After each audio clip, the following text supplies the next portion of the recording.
It's my pleasure to welcome General Phil Breedlove to the Cipher Brief studio. General Breedlove, of course, as one of his many responsibilities in the U.S. military over decades, served as the Supreme Allied Commander at NATO, also a former pilot as well. So I'm very interested, General Breedlove. Thank you for joining us. Really want to kind of jump in and say, with NATO summit taking place this week, with the strikes in Iran happening over the weekend, how much will that play into kind of the mood, the tone, the agenda at NATO this week? Well, first of all, thanks for having me back on. I think it's the second or third time I've been on with you guys, and I always enjoy these kind of conversations. And yes, it's going to be an interesting visit at NATO. It was already going to be interesting, and NATO was preparing ahead of time, trying to very hard to set the stage to have a good interaction with the U.S. president as one of 32 nations that would be there. And so now the extra flavor of the Iran attacks, and now as you and I sit here, it looks like Iran has fired back its first volley of retaliation. And so all of these are going to be on the mind of the delegates at the summit, and some interesting words. And I want to just salt this out there in case you want to go down the path. The interesting words, of course, I think Medvedev just recently made a statement that there were many nations thinking about giving Iran nuclear weapons. As the world sort of celebrates that maybe Iran's program has been slowed down. Of course, the Russians just can't help themselves, but trying to interject with something, shall we say, spicy to add to the conversation. But yep, it's going to be a big week, lots on the plate. If you want to, we can talk about any of it. Yeah, I would love to. I'd love to get your thoughts, first of all, on sort of, we've seen a huge change in the dynamic. We did with the war in Ukraine, Russia's aggression there. We know that NATO has already been under pressure, really to take more of a stand under, the contributions they're making, which many of the member states have been doing. But just on kind of realizing that the world is moving much quicker than NATO traditionally has moved, perhaps. And with things this weekend, I think, what a shock to just how quickly things can escalate. What do you think, General Breedlove, that NATO needs to do to be prepared for the speed at which some of these things are happening? And do you think that they'll be able to overcome some of the divisions internally to allow them to do that more effectively in the future? Yeah, so the real easy answer, and I want to run it out, but I have another remark. The real easy answer is it's all about readiness. And they have got to make investments and decisions about investment to get to a better readiness balance. I think that's going to be where we need to talk for a minute. But first and foremost, and I like to get this out on top of every summit, going into the summit, the number one outcome that they want from the summit is unity and a public perception of unity. What they can't stand is a bomb going off, and people and things and nations going different directions. That is what Putin wants. And that's what we don't want to give Putin. Putin desperately wants to break up the unity of NATO and be seen as the forcing function that broke them up. That's what he wants. And so every summit, the first 2 or 3 words at every summit is all about unity. We've got to come out of here with one face to the world. Now, you asked me a more specific question, and it's all about readiness. And I know that sounds tired, but it really is that. So the bottom line is we in the past have had this sort of formula that we always sort of use about how much of our investments are for our current readiness. We like to say fight tonight readiness. How do we fight with what we have right now if we have to? Mr. Putin has 4 times since 2008 amassed his army, marched across internationally recognized borders, and invaded a neighboring country with the intent of subjugating them. And so that fight tonight readiness has to say, we can stop Mr. Putin if he decides to do that into a NATO area. And then the longer term readiness is about the investment in those big capital things that we need to fight in the next 40 years as opposed to right now. And there's lots of NATO that are still fighting with third generation and fourth generation kit left over from the Soviet Union days. And we need to get past that and get to a NATO that can fight in a huge way together. Interoperability on steroids, interchangeability. That is the goal of those future investments. So for a long time, I don't mean to draw this out, but for a long time, we've sort of understood what this balance between fight tonight and fight in the future is. Fight in the future is easier for parliaments because they see investments and jobs and all of that. Fight tonight, not nearly as keen because it's not flashy. You know, this is about ammunition, readiness, training, exercises, kit. And so it's a little harder to convince that we have to invest in that. But Mr. Putin is making it easier because he's a war criminal, and he has shown that he is not afraid to fight an illegal, immoral, inhumane war. And so NATO has to be ready. I would say that the rhetoric on behalf of Mr. Putin has only gotten worse, not better. Since President Trump has seemed really to be focusing more on what's happening with Iran at the moment when it comes to Ukraine. And so it looks like there's been almost zero progress there. I would imagine that's going to weigh up. We're not making any progress. We're going the other direction. For the last 4 or 5 engagements our president has had with Russia, or our envoys have had with Russia, afterwards the rhetoric is always worse. I mean, recently you said, they have said they're not after portions of Ukraine, they're after all of Ukraine. I mean, that's after the last overture we made to them. Every single time that our president makes an overture, Mr. Putin smacks him down and raises the ante. Yeah, it doesn't seem to me, just kind of stepping back for just a moment and looking at the big picture when it comes to President Trump and President Putin, it doesn't seem to me that President Putin has been at all deterred or intimidated by any of the things that President Trump has said or done to this point. Is that, you would agree with that? I don't agree with the sentence you just used, because all we have done is said what we're going to do. We haven't done anything to Russia yet. We have been pretty harsh with South Africa. We've been pretty harsh with the Houthis. We've been pretty harsh with President Zelensky.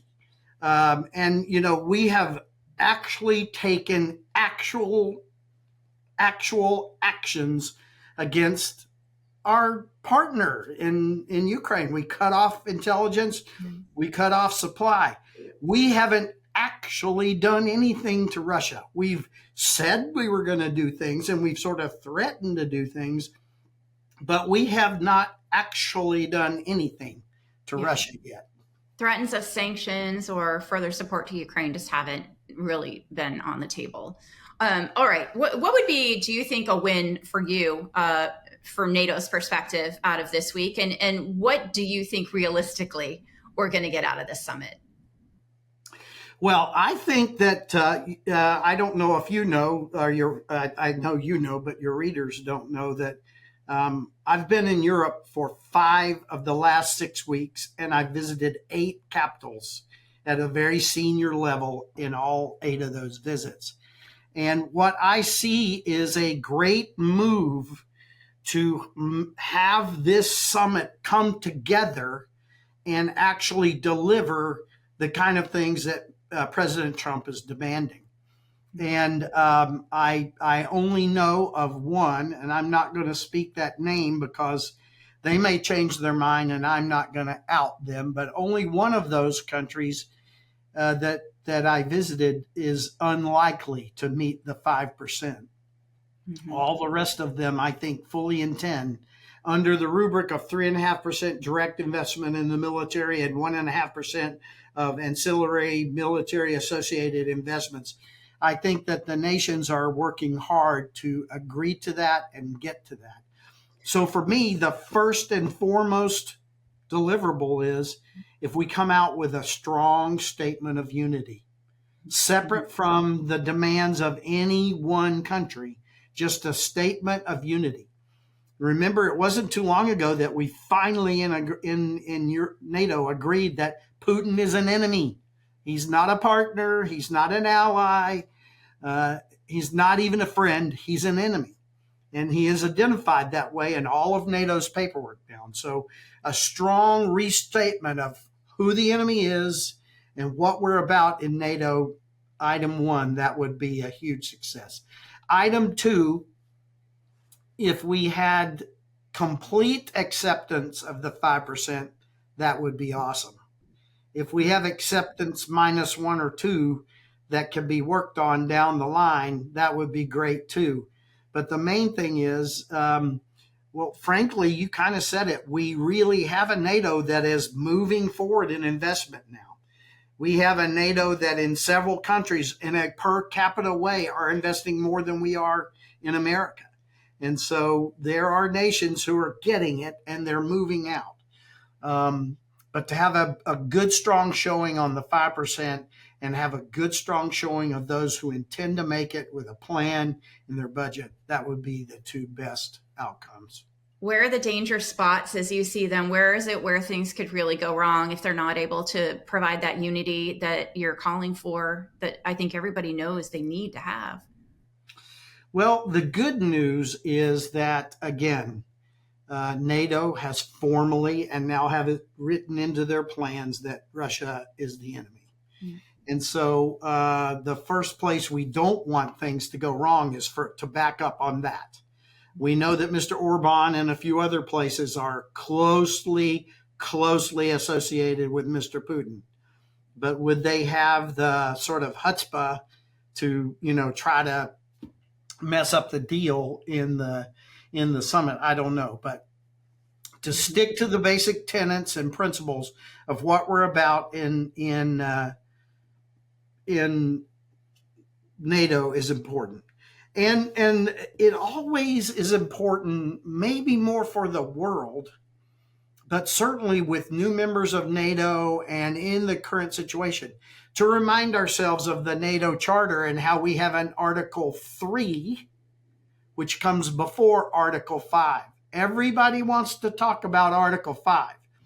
Article 3 is what the SACEURs want to talk first about, because that says it's your duty to build your capability to defend yourself and create excess capacities that can then be used to defend friends and allies in the alliance.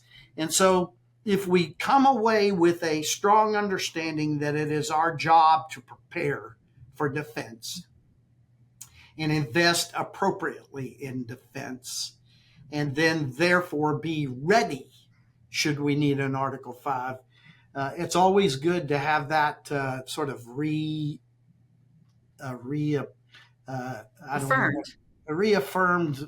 yeah. position. Yeah. I'm looking forward to actually checking back in with you again on Wednesday as this summit concludes, to kind of talk through, what we knew that the world needed to see and what we actually get out of this particular summit. But I want to ask you before I let you go, kind of on the personal side, I think a lot of people may not realize that you have pretty extensive flight experience as a pilot in the military before you ascended to become a 4-star general and Supreme Allied Commander of Europe and so forth. I'm interested to get your former pilot perspective on what just happened in the U.S. There are certainly political risks associated with this, which we can get into, but just from the feat of pulling off this exercise, we spoke with General Petraeus yesterday, who said even running exercises for something like this years ago just was not easy. Can you tell us a little bit about that? Well, he's exactly right. Lots of us have had the experience that we fought harder and trained harder at red flags and green flags and maple flags than any of our combat time was. We trained to a very high degree. But it is hard to train when there are so many different assets that have to come together. And it's not coming together over Nevada. It's coming together 7,000 miles away. And the idea that we would have a faking bomber element that the whole world is watching an actual bomber element, tankers for both, and then at the right time, rejoining with air power in the form of fifth generation fighters and synchronize with Tomahawk strikes. All of this is a dance of an immense caliber that if anything goes wrong, people die. Mm-hmm. And they did it magnificently. Mm-hmm. No matter what comes out of this, no matter what we find out in the BDA later, remember this was the first time we've used this weapon in war. Mm-hmm. Okay. No matter what we end up finding out about the BDA and things, they executed the plan flawlessly. Mm-hmm. They didn't get shot at on the way in, and they didn't get shot at on the way out. And as I understand it, they hit their DMPs, designated mean points of impact. DMPI, we call it in the business. They hit their DMPs with precision. And if they hit their DMPs with the precision and the right kinematic release parameters and things, then we have every expectation of a lot of success. But what it appears, I'm not as optimistic as some of those who have been on the TV, but what it appears is that it all was executed exactly like it was planned. Therefore, we should expect good results. But we'll not know for some time because, again, first wartime use of this weapon. And so may I just make one more point? Do you have a couple more minutes? Of course. So something that's been bouncing around out there because of the Ukraine war, and you and I have talked about this before, the Russian Air Force has failed Russia. Ukraine's Air Force has actually done a great job, but they were tiny and old and, they were overshadowed immediately, but they fought valiantly. But their Air Force has not been able to establish air superiority over their battlefield. Russia's vaunted, magnificent Air Force hasn't been able to establish air superiority over their part of the battlefield. And so we have fought a World War I attritional battlefield because of big failures in air power and maneuver warfare. Neither Russia nor Ukraine have been able to really amount maneuver warfare, which one of the first ingredients is air superiority over your troops so they can maneuver. The bottom line is we are fighting this backward, attritional, grinding, artillery-based, ugly war. And people were saying this is the end of manned cockpits and the need for air superiority. Blink, move forward. Yeah. Israel goes into Iran and establishes air superiority over Iranian battlefields, an Iranian nation, and they're hammering Iran in detail, plink by plink, taking out this military because they own the airspace over Iran. And they made that airspace safe in many ways for our force to enter. Now, you notice that before our bombers went in, a wave of F-35s and other highly capable airplanes went in there to continue to do what we call SEED, suppression of enemy air defenses, and taking out anything that could shoot at us in that wave. And so I think that for all of those people who are saying this is the end of fixed wing manned aviation, what you see in Ukraine, they need to wake up, smell the coffee really well, and look at what Israel did and look at what we have done in over half of the Iranian airspace. They are laid bare, and Israel is taking them apart in detail because they own the sky.